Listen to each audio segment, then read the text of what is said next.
आज की एपिसोड में एक ऐसा ट्विस्ट दिखाया गया है जिसने पूरी स्टोरी को ही उल्टा करके रख दिया। सेहान,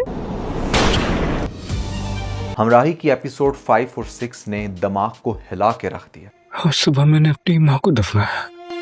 मेरा दिल कैसे ऐसे जिस्म में लगे जिसको जीने की उम्मीद हो। लेकिन कुछ चीजें इस एपिसोड के अंदर इतनी वियर्ड भी थी जिनकी मुझे तो एटलीस्ट बिल्कुल भी समझ नहीं आई। But I really want to ask from you guys कि अगर आप लोग इस चीज को अंडरस्टैंड कर पाए हो नहीं। That's going to be now blockbuster drama, क्योंकि आज की इस वीडियो के अंदर जो मैं आपको पॉइंट रिवेल करने वाला हूं about this drama, about the upcoming episodes, वो आपको बहुत ही ज्यादा चौंका देने वाला है। तो क्या होगा आने वाली एपिसोड में, कैसी लगी मुझे लेटेस्ट एपिसोड, इन सभी क्वेश्चंस के आंसर तो मैं दूंगा। लेकिन पहले सिर्फ इतनी रिक्वेस्ट है कि इस चैनल को सब्सक्राइब कर दें, क्योंकि यहाँ पर पाकिस्तानी ड्रामास के बेहतरीन रिव्यूज दिए जाते हैं। PK Luxus. We don't sell crap. तो रिव्यू के स्टार्ट में मैं आपके सामने वो सबसे बड़ा ट्विस्ट रिवेल करने जा रहा हूं जिसको सुनकर आप लोग हैरान हो जाओगे कि क्या ही लिखा है राइटर ने। जिस ड्रामे को हम इतना बोंगा, फजूल और बकवास जैसे वर्ड यूज कर रहे थे, अब उसके अंदर वो चीज़ ये लोग दिखाने जा रहे हैं जो इससे पहले ना तो किसी दूसरे ड्रामे के अंदर दिखाई है और ना ही शायद दिखाई जाएगी, क्योंकि इस चीज़ को दिखाने के लिए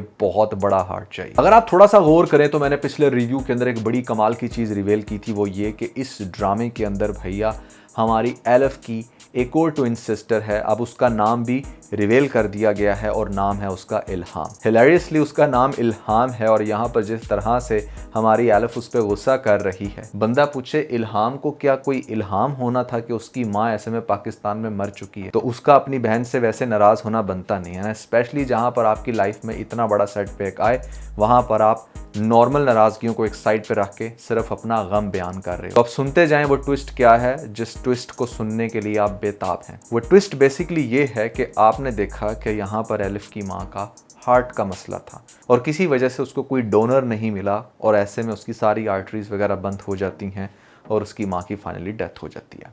अब ये चीज़ एलिफ के दिल पर जाके लगी है कि कैसे किसी इंसान को दिल नहीं मिलता तो ऐसे में वो इस दुनिया से चला जाता है। उसने ये चीज़ अपने दिल पर इतनी ज़्यादा ली कि डॉक्टर्स को जाकर ये कह दिया कि भाई ऐसे में मैं अपना दिल भी डोनेट करना चाहती हूँ, यानी कि by the time I will be going from this world, आप मेरे दिल को यूज़ कर सकते हो, मेरे हार्ट को किसी को भी डोनेट कर सकते हो।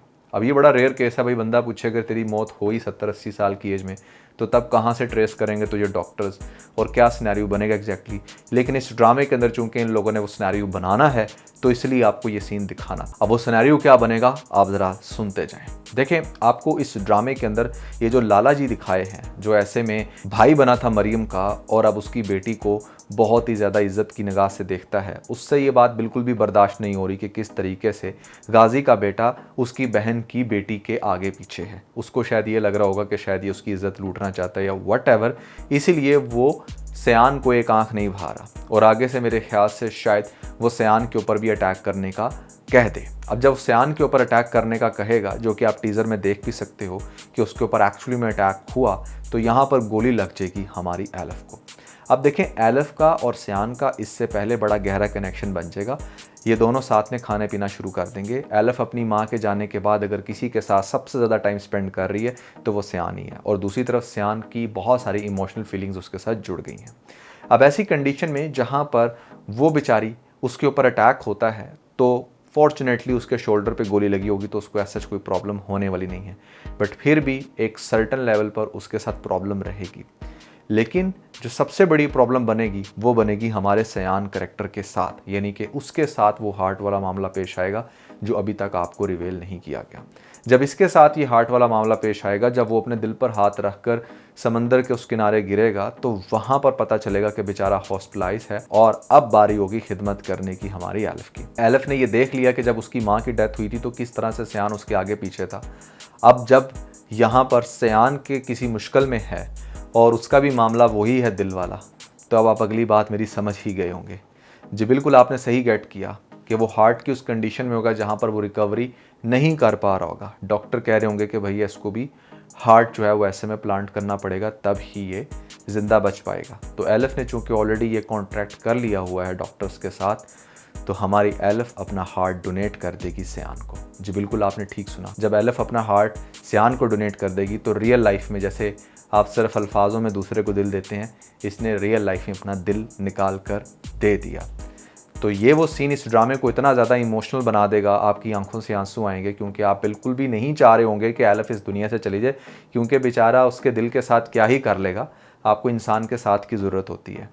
तो जब ऐसे में एलिफ का दिल ट्रांसप्लांट किया जाएगा इस सियान की बॉडी में, तो उसके बाद सियान तो बिल्कुल रिकवर हो जाएगा, लेकिन एलिफ इस दुनिया में नहीं रहेगी। एलिफ उसी पॉइंट पर मर जाएगी जब वो अपना हार्ट डोनेट करेगी। कुछ वैसे भी इस शोल्डर पे गोली लगने की वजह से हो सकता है कि उसकी कंडीशन भी इतनी अच्छी ना हो। So that's going to be the most shocking point of this drama, जिसके बाद आपकी आंखों से आंसू भी आएंगे। और लेटेस्ट एपिसोड जिस टाइम इसके ऊपर रिसर्च करा था, वर्किंग करा था, इस स्पेसिफिक सीन ने मुझे भी काफ़ी ज़्यादा इमोशनल कर दिया कि अब ये डायरेक्टर और प्रोड्यूसर और राइटर डेफिनेटली यही कुछ दिखाने जा रहे हैं। अब आप लोग सोच रहे होंगे कि उसके बाद क्या होगा, जब वो एलिफ इस दुनिया में नहीं रही तो हमारे इस हीरो को हीरोइन कहाँ से मिलेगी? वो मिलेगी भैया इल्हाम की सूरत में। इल्हाम जो पहले अपनी माँ को खो चुकी है, जो अब बार बार कॉल कर रही है, वो डेफिनेटली यहाँ पर अपनी सिस्टर का सुन के वो लाजमी आएगी। वो अपनी सिस्टर को शायद ढूंढने के लिए जब यहाँ पर आए, उसको पता भी ना हो कि उसकी सिस्टर के साथ क्या हो चुका है, तो वो बस अपनी सिस्टर को जब ढूंढती फिर रही होगी, तो उसी सिनेरियो में हमारे दानिश तैमूर के कैरेक्टर सियान को भी दिखाया जाएगा कि वो भी ज़िंदा होने के बाद सिर्फ एलिफ को ढूंढ रहा है। जब वो एलिफ को ढूंढ रहा होगा, उसका दिल उसके अंदर धड़क रहा होगा, कोई भी उसको ये नहीं बताएगा कि दिल उसे दिया किसने है, जबकि उसका दिल धड़क रहा है और उसे ये फीलिंग आ रही है कि जैसे एलिफ मेरे पास है, जबकि वो इस दुनिया में नहीं है। समझ रहे हो ना कि ये ड्रामा किस हद तक इमोशनल होने जा रहा है। उसके बाद आपको दिखाया जाएगा कि वो इसी तरह ढूंढता ढूंढता डिफरेंट कंट्रीज़ में जाएगा, वो लंदन जाएगा, वो टर्की जाएगा, वो ऐसे ऐसे कंट्रीज़ में जाएगा जहाँ पर आपको वो सारे विजुअल्स देखने को मिलेंगे जो विजुअल्स आपको इस ड्रामे की ओपनिंग में देखने को मिले। उसके बाद क्या होगा कि हमारी ये जो इल्हाम है, डेफिनेटली ये एलिफ को ढूंढते ढूंढते पाकिस्तान आएगी। जब पाकिस्तान आएगी, इसे समहाउ एलिफ नहीं मिलेगी, तो एक और कैरेक्टर दिखाया जाएगा जो एक्चुअली में इल्हाम को बहुत ज़्यादा लाइक करता हो। अब इल्हाम उसके अंदर इंटरेस्टेड है और उसी से मिल रही है, और जब वो उससे मिल रही होगी तो ये पॉइंट अगेन एक बहुत ही शॉकिंग एलिमेंट होगा आपके लिए कि जहाँ पर हमारा सियान फाइनली अपनी तरफ से एलिफ को देख लेगा। अब एलिफ और इल्हाम इस हद तक एक दूसरे के साथ फेमिलर हैं जैसे अक्सर ट्विन सिस्टर होती हैं कि पता नहीं चलता। सिर्फ दोनों के हेयर्स के अंदर थोड़ा सा डिफरेंस है, एक के थोड़े से घुंघराले बाल थे और एक के स्ट्रेट थे।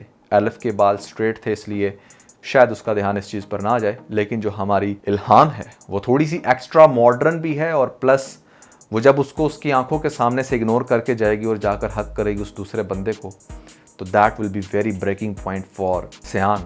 वो सोचेगा कि भाई ये कैसे, एक लड़की जो मेरे साथ इतनी अटैच थी एकदम से मुझे कैसे भूल सकती है, जस्ट बिकॉज कि मैं किसी बीमारी का शिकार हो गया या मेरे पे अटैक हो गया। उसके दिमाग में 100 तरह के सवाल आएंगे। वो डिफरेंट जगहों पर इल्हाम को अप्रोच करेगा एलिफ समझकर, लेकिन जो आगे से इल्हाम है वो उसको बिल्कुल इग्नोर करेगी, क्योंकि वो ऑलरेडी किसी और में इंटरेस्टेड होगी। फिर बहुत ही देर बाद मेरे ख्याल से शायद इल्हाम को ये स्टोरी एक्सपोज होगी सबसे पहले कि एलिफ जो है वो सियान को बहुत ज़्यादा लाइक करना शुरू हो गई थी। सियान इज़ द वन जो उसकी माँ के बड़ा क्लोज था, और ऐसे में सियान के दिल में उसकी बहन का दिल धड़क रहा है, जिसको एक्चुअली में वो खुद भी चेस कर रही है। सियान उसकी माँ और उसकी बहन दोनों को बहुत लाइक करता था, और अब अगर उसकी कोई फिज़िकल अपीयरेंस बची है तो वो इल्हाम की सूरत में है, और इसीलिए डेफिनेटली वो इल्हाम के पीछे पीछे है। जब तक वो इस बात को समझेगी तब तक हमारा जो सियान है वो बेचारा उसको ढूंढ ढूंढ कर खुद ही गायब हो जाएगा। फिर उसके बाद जो सेकंड सीन स्टार्ट होगा, जो सेकंड फेज़ होगा, वो हमारी इल्हाम का सर्च करने का कि सियान कहाँ चला गया। फिर वो उसकी सर्च में निकलेगी, वो उसके लिए बहुत ज़्यादा अपसेट होगी। फिर एक पॉइंट पर आपको दिखाया जाएगा कि उसकी फीलिंग्स भी उसके साथ बन जाएगी, और फिर जब इन दोनों को जोड़ा जाएगा तो डेफिनेटली ये एक बहुत ही कमाल का सीन होने वाला है। तो ये वो फ्यूचर की प्रेडिक्शंस हैं जो अब मुझे लग रही हैं, और इससे पूरी की पूरी स्टोरी जैसे मैंने आपको शुरू में बताया कि उलट जाएगी। सो ये तो है भैया फ्यूचर प्रेडिक्शन के हवाले से। अब अगर मैं बात करूँ लेटेस्ट एपिसोड में क्या हुआ, कौन से पॉइंट थोड़े से वियर्ड थे, कौन से इंटरेस्टिंग थे, उनको हम वन बाय वन डिस्कस कर लेते हैं। ड्रामे का स्टार्ट बड़ा इमोशनल था, माँ की डेथ वाला सीन वाज अमेजिंग, लेकिन क्वेश्चन रेज ये होते हैं कि इतनी रिच लेडी जिसके इतने रेस्टोरेंट्स चल रहे थे, ऐसे में उसकी डेथ पर कोई क्यों नहीं था। ये थोड़ा सा अनरियलिस्टिक हो जाता है कि ना तो एलिफ का कोई रिलेटिव है और ना ही इतना बड़ा स्टाफ होने के बावजूद उसकी माँ की डेथ पर कोई आया। कि एलिफ भी अच्छी खासी डॉक्टर थी, उसकी फ्रेंड्स तक को नहीं पता चला कि एलिफ की माँ की डेथ हो गई है, और जब उनको पता भी चलता है तो उनका रिएक्शन काफ़ी ठंडा था मेरे हिसाब से, जिसको इंप्रूव होना चाहिए। हिबा बुखारी की एज को जब मैं अक्सर टॉन्ट करता हूँ तो लोग कहते हैं कि आप कुछ एक्स्ट्रा ही कर रहे हैं, लेकिन आपने खुद देखा कि जहाँ पर इसकी माँ की डेथ का सीन था वहाँ पर हिबा की एज कितनी ज़्यादा विजिबल हो रही थी।